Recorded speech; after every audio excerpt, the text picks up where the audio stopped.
Hi, I'm Donna, and you're listening to Jesus-Centered Leadership.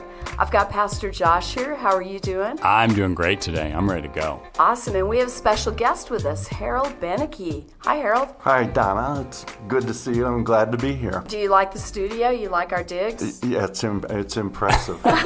Well, thanks for joining us this morning. And we are talking about today relationships and seeing the potential in another person. And Pastor Josh, you've been on a little bit of a journey with Harold. Harold, how long have you been a member at Peace? 15 years. And what brought you to Peace with Christ? My wife and I retired from Illinois and relocated here because of our children. We have two children. They both live in Aurora, Colorado. How convenient. Yeah. That's awesome. Yeah. And so you visited Peace a few times? Well, actually, my daughter attends here, and my son-in-law. And since they're here, my wife insisted. So there really wasn't a decision to make. We're going to Peace with Christ. Now, I've worked here a little bit of a time, right? And I really don't remember you. So you weren't really active, correct? Right. I had a low profile, and that's the way I wanted it. Why? Well, I suppose my experience in the past with churches and church involvement, but I've grown since then. But when you become involved, you get to see the nitty-gritty of what makes a church grow, and you get discouraged, or I was, because I think I wasn't ready for it. So you kind of came wanting to stay under that radar. Right, just to worship. That was all I had. Worship and Bible study. Bible study has always been important to me. Okay. So you're flying under the radar. Pastor Hiller retires. We have an interim pastor. And then comes Pastor Josh, and your covert actions are blown. Yeah, they are. Yeah, that's right. So I'm gonna turn the mic to Pastor Josh. So what did you see in Harold? Because Harold's kind of gone from covert, flying under the radar, to really kind of having a seat at the table as far as talking with leadership and encouraging us and challenging us a little bit too. Yeah. We see Harold as some, a person of wisdom in our midst, a person that, has a heart to reach his community, and that's, really valuable to us. I think what I saw in Harold, and I think it goes back to your love of Bible study, but I think what I saw in you right off, pretty quick off the bat, is you would be the one to come ask me questions. And what I saw is kind of I use the term a lot, holy anxiety, right? I saw a desire to not necessarily right away to live out your faith or make it more than just coming to church or Bible study. But what I saw is a hunger to know God and understand God and understand how you fit into that picture. And so I think I really saw that, and then it just... it wasn't hard because you would always come up and ask me questions. And I love answering questions because that's, what I got trained to do in seminary. And so I think, it wasn't anything too mysterious or God, said, hey, you should go talk to Harold. There's a leader there. I think it was more just your desire to know God. And as you continue to grow in that, you continue to see the desire for his mission to go forward. I think for me, on the other side of the coin, I saw you as somebody that was accessible because typically I was raised where the pastor, my first pastor, had a black robe, and you only referred to him as pastor or reverend. I think we actually called him Reverend Schaefer, referred to him when I was a child. And they were very inaccessible. And we put him on a pedestal, which as I grew and became more familiar with the church, I saw how dangerous that is to put your clergy on a pedestal because they have the problem of being human. Yeah, right. Yeah. And that's a podcast for another day. Okay. So Harold, you've flown under the radar, not super active other than worship and Bible study, and we value that. But so Pastor Josh now is kind of reaching out. He's asking you questions. He's kind of seeking your opinion. And the next thing you know, you're on church council. Yeah, I was. And church council I did not see as my strength. And it was kind of fun because I really got to spend time in prayer in it, because I didn't feel comfortable with a seat at that table. And I kept asking God, why am I here?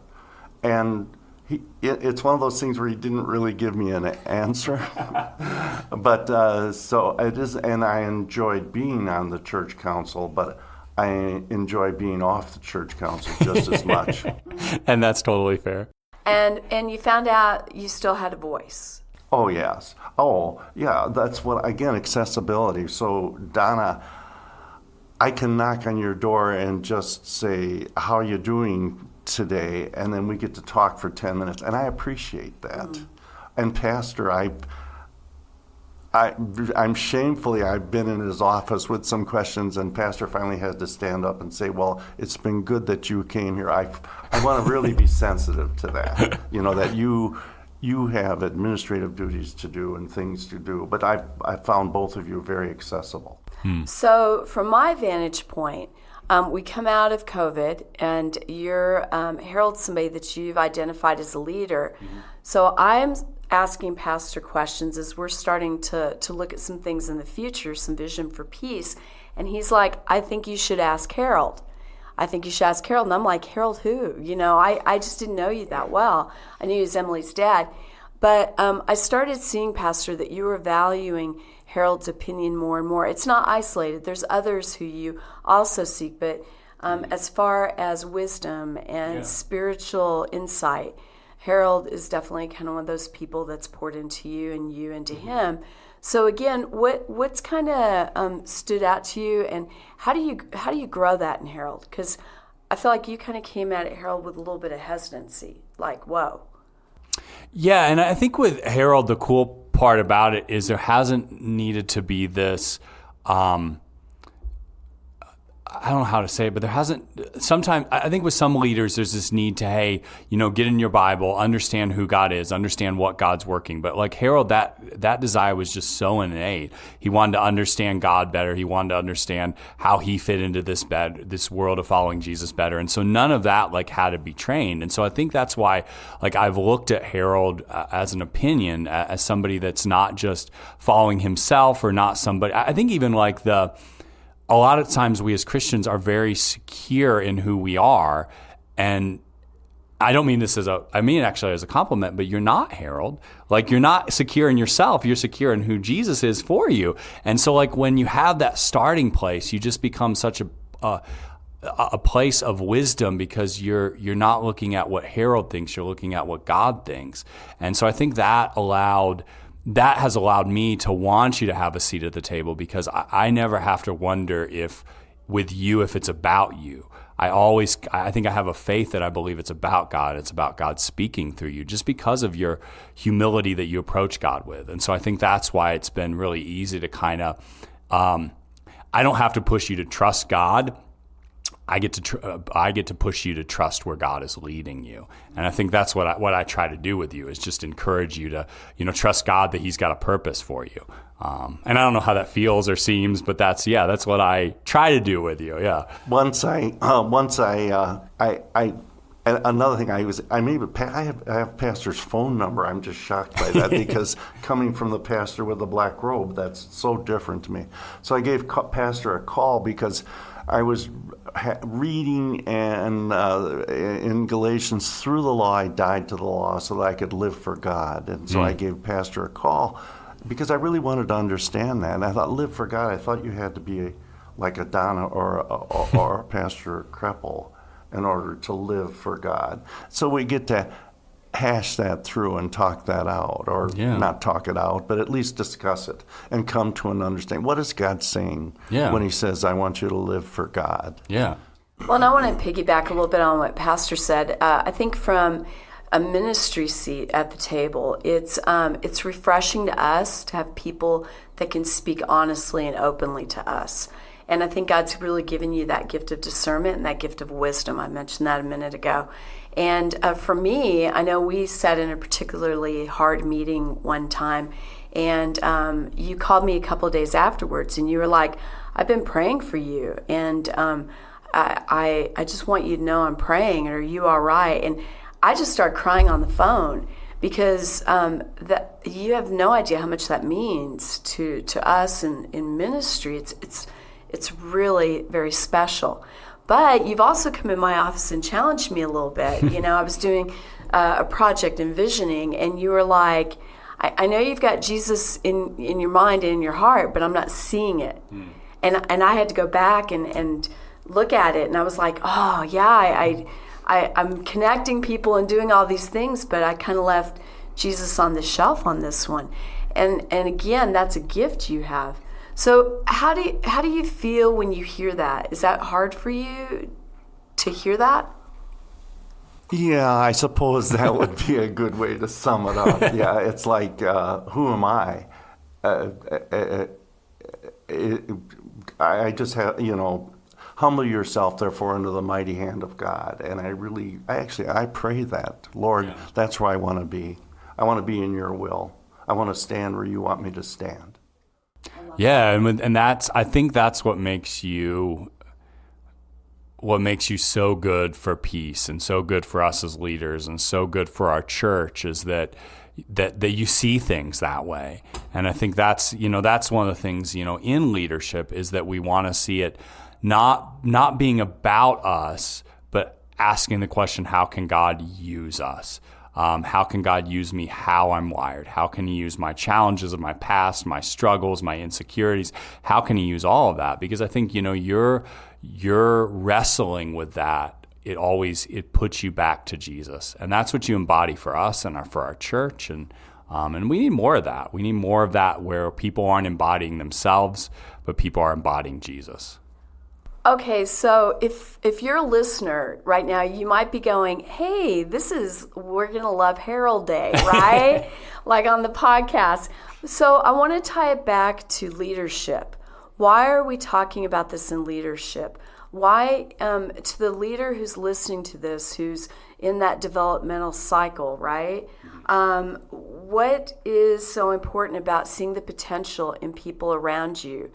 And how do we do it, and how do we allow people to see the potential around us? So I'm going to go first to you, Pastor, and then I'll come back to you, Harold. Why do we want to look at people through the lenses of the potential as Jesus sees them?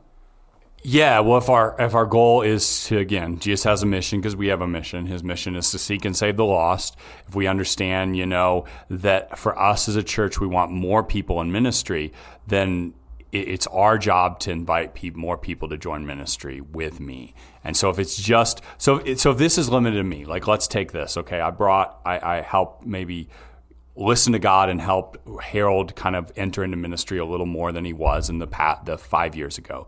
If I'm just doing that, then that mission is pretty small. I can, probably say, throughout 5 years, I've done that for a few people, right? And so that's a good deal, but I've done that for a few people. But if each of us are taking one person under our wing or seeing potential in one person and then helping raise them up, if they need to study scripture more, we're helping them understand that. If they need to, seek to serve more, then we help them understand that. But I think it's just seeing the potential in order that our ministry can grow, because if you and I, Donna, are the only ones that are raising up leaders, that's a small mission. If Harold gets to enter now into this of, okay, Harold, how are you helping raise up leaders? And I know we've had conversations about that, and I know you are. And so now we have 3 people that are doing it. But the hope is that continues to grow. And how is it, Harold, to be someone who you feel is kind of chosen by somebody to be raised up as a leader, to have a place at the table, to have a stronger voice? I see. Well, I'm going to use Jeff Harpman as an example. Mm-hmm. I know he does wonderful things around here, but I don't see Jeff telling me that. Jeff serves quietly, and so it's important for Jeff to know that I recognize that and tell him. Yeah. Or I saw 2 men working in the gym a couple of days ago. They're getting ready to paint. And they're these guys are doing a job I could never do because I just don't have those organizational skills, and they were putting it all together. And they also said they wanted me to paint. I'm probably the worst painter in the world. But anyhow, But I got to give them credit and build them up and say, thank you for doing that, because I can't, or I don't want to do it, or maybe God hasn't put me in that place. Or the person that I try to build. Actually, my wife is such a good greeter. She likes to greet people at church. Well, that's good. I'm glad to see that. Or whatever. I mean, it's important that we as believers build one another up and encourage one another. Yeah, I've really seen you do that with your grandson. And now he's very engaged in student ministry, leading fantastic Bible studies. I would love to see him do an adult class, but it's because you've grown that potential in him, and ultimately God's grown it, right? Yeah, right. He's just used you to be able to speak truth into him. So that's been amazing to see.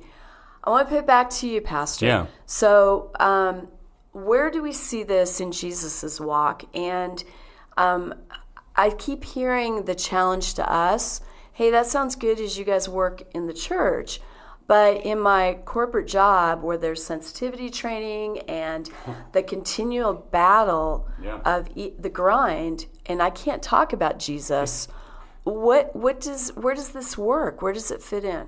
Yeah, I think, well, for us to understand what that's like, I think is nearly impossible. So like we live in this Christian bubble, but I think, we see Jesus going out into the world and inviting people to follow him. So like we see Matthew was a tax collector. Like you talk about a lack of potential there. Like this is a robber, a thief, someone who hates Jews, who loves the Roman government, who in all intents and purposes is opposed to everything that Jesus is for, right? But what does Jesus say? He says, "Come and follow me." And then Matthew ends up like writing a book, right? The book of Matthew, right? And Jesus saw that potential in him, and so I think We've got to stop looking for perfection on this journey with Jesus, right? I think, and that goes back to both those questions. Like, okay, what do you do if you're at a place where, it's corporate America and they won't let you even say the name of Jesus? Like, I think we got to stop looking for perfection. Like, that's where God has you. And then to ask the question, well, how can he use you? Well, you might have to be a little covert about it, right? You might have to not have conversations at work about it. You may have to form relationships with people that go outside of work. And then can you? Yeah, my guess is you probably can. Probably not at work, but my guess is you can outside of work, right? And so what does that look like? But again, your lives are busy. So it's not going to be probably if you live in corporate America, you're really busy. You're not going to say, hey, we're going to have coffee once a week and talk about Jesus. It's probably going to be over time. But I think we need to think less about what we can do in the next week or the next month and more about what we can do in 5 years, right? Because that's how long our relationship has been, about 5 years. And so I think we have to look more at how can God use us over the next 5 years versus today. And I think that'll help if you're in corporate America, because you don't need to make a big splash. You just need to be intentional with your relationships today, see where God takes it. I love that so much. And I think a piece I want to add to that is the disciples really were like, what? We're going to Matthew's house to eat tonight? What? Yeah. And sometimes we let people influence that. I remember when you said, hey, you should go talk to Harold and get his input. I was like, what? Who is Harold?